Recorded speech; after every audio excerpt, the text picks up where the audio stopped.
पुशेगावच्या हिंदकेसरीचं मान मिळणं किंवा ओरिजिनल हिंदकेसरी बनणं, सेवागिरी महाराजांचे आपल्यावर आशीर्वाद लाभणं, अडचणी होत्या म्हणूनच आम्ही आदत वासरं दोन पळवली ना. ज्या शक्य नाहीत त्या गोष्टी आपल्याला शक्य झाल्या. त्या आपल्याला अस्तित्व जर निर्माण करायचं असेल तर या ठिकाणी पळणं आणि आपली धमक दाखवणं हे आपल्याला गरजेचं आहे. पहिला बैल घेतला तर त्याची सुद्धा ही एकच जिद्द होती माझी की मी पुशेगावचा हिंदकेसरी बनणार. योगायोग असा की 16 डिसेंबर 2025 हा बी दिवस मला 1 वर्ष पूर्ण होत होतं आणि योगायोग सेवागिरी महाराजांचा मैदानी त्याच तारखेला एकही दिवस आला. सचिनकडे एक बघितलं असं तर सचिनकडे असं एक वेगळं मला त्याचा चेहराच वेगळा वाटला त्या दिवशी. मोठा बैलगाडा मालक असू द्या किंवा छोटा बैलगाडी मालक असू द्या, सर्व गोरगरिबांची सगळी उजेडात ठेवायची असतील तर वायदी हा प्रकार थोडा थांबला पाहिजे. आगामी काळातलं शर्यतीचं नियोजन हा टॉपमध्येच असेल. शाहिद शेठ, पुसेगावच्या हिंदकेसरी मैदानामध्ये जेव्हा आपल्या सचिनने बाजी मारली तेव्हा नेमकं पहिला क्षण कसा होता तो, काय सांगाल त्याबद्दल? तो क्षण म्हणजे एक वेगळाच होता. आज पुशेगावच्या हिंदकेसरीचं मान मिळणं किंवा ओरिजिनल हिंदकेसरी बनणं, सेवागिरी महाराजांचे आपल्यावर आशीर्वाद लाभणं हे इम्पॉसिबल, म्हणजे काय गोष्टीचा ज्या शक्य नाहीत त्या गोष्टी आपल्याला शक्य झाल्या. त्या मग तो आनंद इतका मोठा होता की घशातून आवाज बाहेर निघायचं बंद झालेलं होतं. म्हणजे ह्या गोष्टीपर्यंत म्हणजे की तो क्षण आपण आयुष्यात कधी विसरू शकत नाही. आपण म्हणतो की माहिती आहे की सचिन नेहमी गुलालातच आहे.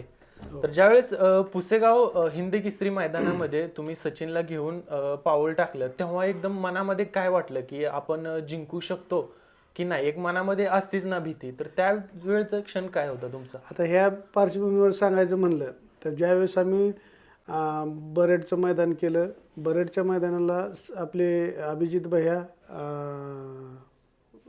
भायांचा सर्जा होता, आपले निंबाळकरांचा सरांचा वेगाचा शेवट म्हणतो. त्याच्याबरोबर आपला सचिन पळाला होता बरडला.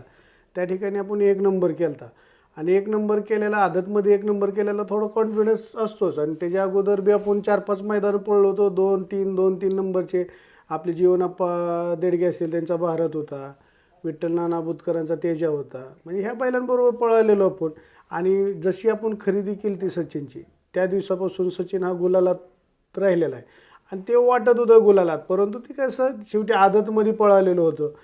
पण ज्या दिवशी वडकीचं हिंदकेसरी मैदान मला वाटतं तारीख डिक्लेअर झाली किंवा त्या ठिकाणी पळायला जायचं ठरलं आमचं, त्यावेळेस मात्र थोडंसं मनात कुठंतरी असं वाटलं की आज एवढ्या दिग्गज बैल नंदी येणार तिथं, एवढ्या दिग्गज नंदीत आपण 2 आदत वासरं घेऊन जाणं म्हणजे थोडं एक चॅलेंज वाटलं ना त्या ठिकाणी पण. आणि चॅलेंज वाटल्यावर थोडंसं वाटलं की आपण कुठंतरी हे होतं. पण आमचे जे आधारस्तंभ म्हणा किंवा सर्वेस्व म्हणा की आमचे बल्लाळ सर आहेत, त्यांचा एकच शब्द होता की आपल्याला अस्तित्व जर निर्माण करायचं असेल तर या ठिकाणी पळणं आणि आपली धमक दाखवणं हे आपल्याला गरजेचं आहे. आणि त्यांच्या त्या शब्दावर आम्ही बी विश्वास ठेवला. भले आगाशिवनगरचे ते राजू पाटील असतील, नवनाथ जगदळे असतील लक्षाचे मालक, किंवा आम्ही बी त्या सरांवर इतका ठाम विश्वास ठेवला की चला काय नाही साहेब म्हणतात म्हणजे कुठं ना कुठं तरी काहीतरी आपल्याला वाटतंय. आणि त्या ठिकाणी आम्ही गेलो वडकीला गेल्यानंतर वडकीला गट काढला, आधार आला. आणि दुसऱ्या म्हणजे आता सेमीची ज्यावेळेस वेळ येते त्यावेळेस सेमीची ज्यावेळेस पुकार चालू झाला, परंतु सेमीचा पुकार हे पहिल्या सेमीत आपली गाडी लागली 6 नंबर तासाला, पण त्या ठिकाणी मला वाटतं 3 नंबर तासाला लागली गाडी. आणि त्या ठिकाणी असं झालं की जे आपण म्हणतो ना घरच्या गाड्या किंवा घरची नंदी, तेच नंदी आपल्या पहिल्या सेमीत आले. त्यावेळेस ते नंदी सेमीत आल्यावर थोडंसं वाटलं. आणि आज आपण ज्याला देव मानतो बकासूर, आपलं क्षेत्र हे आपण क्षेत्रात ज्यावेळेस आलो, हे हॉटेल आपलं व्यवसाय हॉटेल आणि हॉटेलमध्ये बसल्या बसल्या आम्हाला एक असं वेळ लागायला आपलं ते बकासूर बकासूर बकासूर व्हिडिओ सगळे जिथं बकासूर पळायला जायचे ते व्हिडिओ बघत बसायचो. मथुर असो बकासूर असो आपले बाकीचे नंदी आहेत असं बघत बसायचो. मग त्याच्यातून असं कधी कधी वाटायला लागलं आवड निर्माण झाली. हा 100%. आणि त्या ठिकाणी वाटलं आपल्याला की चला आपण बी कुठेतरी काहीतरी घ्यावं, आपल्या बी हॉटेलचं नाव कुठेतरी निघावं. म्हणजे एवढा म्हणजे हे नव्हतं की बाबा आज आपण ह्याच ठिकाणी येऊन बसू असं. पण एक जिद्द होती पहिल्यापासून.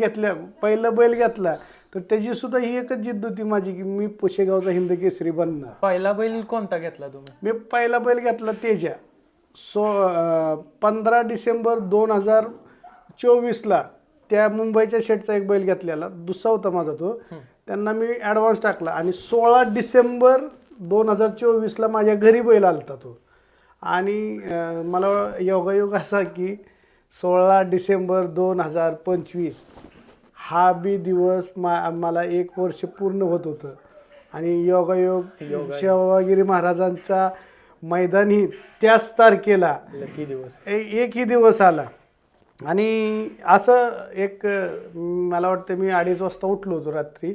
म्हणजे ज्यावेळेस बैल चालला होता आपलं सचिन चालला होता मैदानासाठी त्यावेळेस उठलो तेव्हा सचिनकडे एक बघितलं असं तर सचिनकडे असं एक वेगळं मला एक त्याचा चेहराच वेगळा वाटला त्या दिवशी. म्हणलं सचिन आज काहीतरी घडवल असं त्या जातानाच त्या क्षणाला आम्हाला वाटलं होतं. का तर वडकीला आपण 2 नंबर केलता हिंद केसरीच्या मैदानाला. तिथंच थोडीशी आपल्याला हुलकावणी बसली होती. पण म्हणलं चला आता ह्या ठिकाणी आलोय तर कुठेतरी आपण 100% काहीतरी घडल.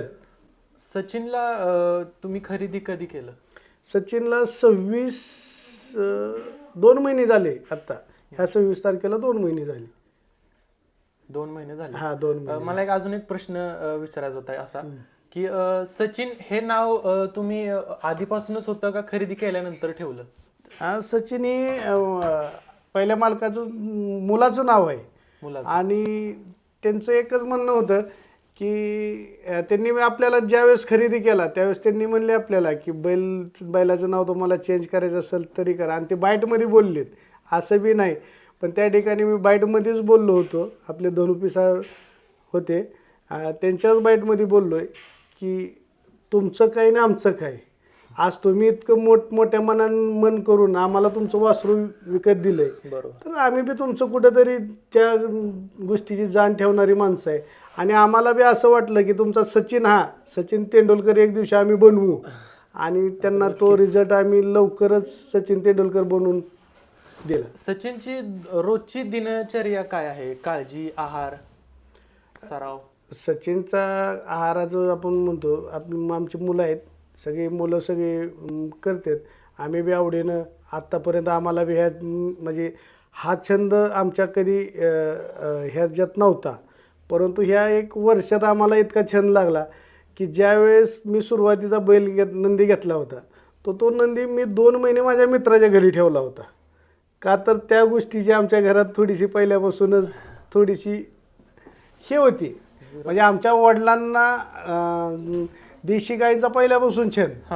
पण हा बैलगाडा क्षेत्र हा मला थोडंसं नव्हता घरात. म्हणजे ह्या क्षेत्रात कधीच नव्हतं कुणीच नव्हतं. परंतु त्यावेळेस आम्हाला असंच मला थोडं 2 महिने त्रास झाला. परंतु 2 महिन्यानंतर घरच्यांना कळालं.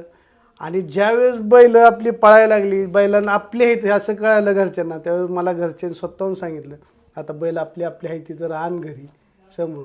आणि आत्ताची अशी परिस्थिती आहे म्हणजे आत्ता सचिन पळतोय असाच नाही.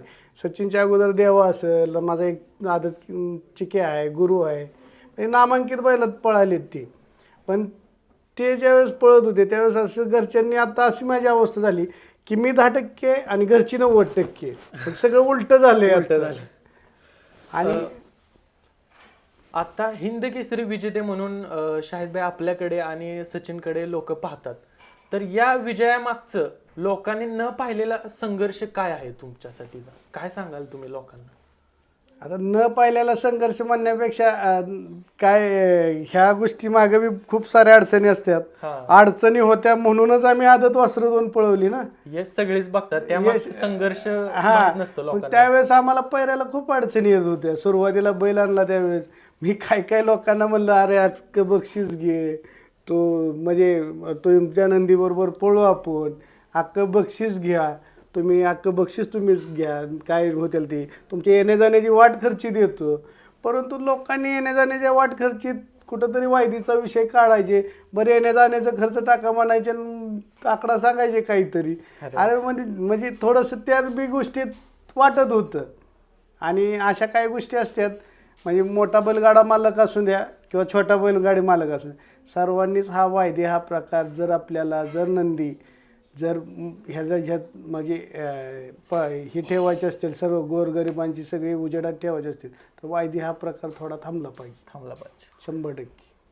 की पुढच्या शर्यतींसाठी लक्ष्या आणि सचिन एकत्रच धावतील का वेगळं नियोजन असेल? 100% आम्ही नेहमी जाईल तिथं तेच बोलतोय की लक्ष्य आणि सचिन जोपर्यंत म्हणजे आम्ही जोपर्यंत एक म्हणजे हे आहेत, म्हणजे जोपर्यंत गाडी हे काय आम्हाला वाटत नाही काय असं ह्याच्यात, तोपर्यंत ही गाडी एकत्रच पळणार. भले फार तर एखादा दुसरा म्हणजे एखादा दुसऱ्या ह्याच्यात पळल, पण ते पण का पळल तर काही संबंधापोटी असतात, काय मित्र असतात, काय घरचे असतात. मग त्या ठिकाणी थोडंसं आपल्याला त्या शब्दाला बी जागं राहावं लागेल. आणि त्या गोष्टीसाठी आपण पण या सचिनच्या आणि लक्ष्यांची चाहत्यांची पूर्ण इच्छा आहे की हीच जोड कायमस्वरूपी पळावी. मला तुम्हाला विचारायचं होतं, आज अगर सचिन समोर उभं राहून 1-2 शब्द सचिनला बोलायचं झालं तर तुम्ही काय सांगाल सचिनला, काय बोलाल? प्रथम तर मी तुम्हाला एवढं सांगतो की मी हे माझ्या आयुष्यात कधी घडलं नव्हतं. ह्या सचिननं मला कुठं स्टेजला नेऊन ठेवलं मला काय म्हणजे ते सांगता बी येत नाही. 1-2 शब्द त्याला बोलायचं म्हणून तुम्ही काय सांगाल, समजा सचिन समोर आहे तुमच्या? नाही, सचिन हा माझा जीव आहे आणि सचिनबद्दल म्हणजे शब्दच ठेवले नाहीत त्यांनी की मी त्याच्याबद्दल काय बोलावं असं. म्हणजे त्यांनी शेवट केला, जो पुशेगावचा जो मानकरी असतो तो शेवट. म्हणजे ज्या क्षेत्रात जसं हिंदू धर्मात असतं की काशी केल्यानंतर सगळं संपतं, जसं मुस्लिम समाजात असतं हज केल्यावर सगळं संपतं, तसं बैलगाडी क्षेत्रातला हा सगळ्यात टॉपचा विषय आहे की पुशेगावचं मैदान केलं तर त्याच्या पुढं काहीच नाही. मग त्याच्या पुढं काय नाही तर मग आता ह्याच्यापेक्षा काय बोलणं त्याच्या म्हणजे हेच नाही आहे. एक शेवटचा प्रश्न असा होता की येणाऱ्या जे बैलगाडा क्षेत्रातील जी तरुण पिढी आहे त्यांच्यासाठी तुम्ही काय संदेश द्याल? 100% हा प्रश्न बी चांगला आहे आणि मुद्दा चांगला आहे.